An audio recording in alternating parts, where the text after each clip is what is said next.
about how to understand your assessment feedback form for UAL. Some of you will be getting your FMP final major project grades through in September.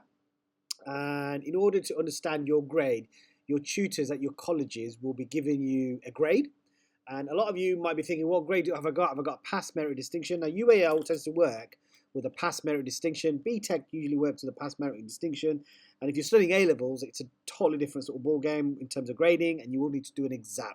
So for UAL, there is no exam for creative courses. So I am going to be talking about the Level 3 Diploma in Creative Practice, Art and Design and Communication, which is basically diploma means year 1, extended diploma means year 2. So if you're at college, you are probably completing your final major project, which is Unit 3, responding to a brief, and you are now completing that project, or you've probably completed it by now because it is now sort of kind of July time, and your colleges are now probably sort of organizing all their feedback and assessment forms to go to UAL for it to be verified, for it to be verified by UAL and then Ofqual as well. So it does go through a couple of hoops until you get your grade in August. So you don't get your grade straight away once you finish your qualification. You get your grade in August. So my job is to tell you how you need to understand your paperwork, your assessment paperwork, and what grade you should be getting. So I've just got this superficial. This is not to any student,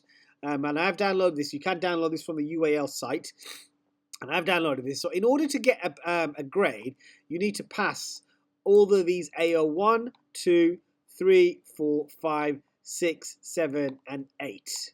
And then your tutor will give you a little bit of feedback at the end, okay? Your tutor will give you a bit of feedback at the end, and that feedback you can use in order for your overall grading. Okay, so so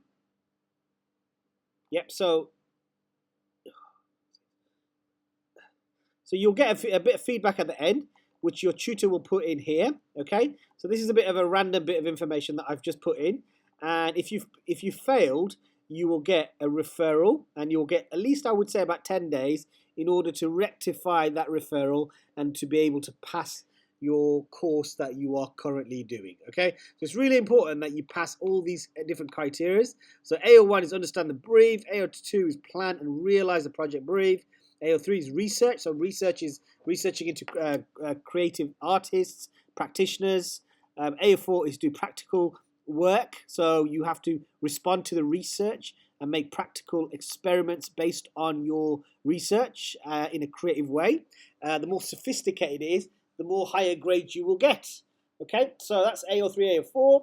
AO5 is generate ideas. Now, this is the bit where students really struggle with idea generation, particularly 16, 17-year-olds, where they don't really have that kind of life experience. Some do, not all.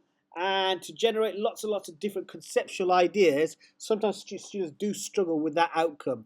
And usually distinction students are able to comprehend that and be able to innovatively come up with multiple comprehensive ideas and be able to draw on those ideas to develop a final outcome. So those two there are quite interlinked, AO5 and AO6.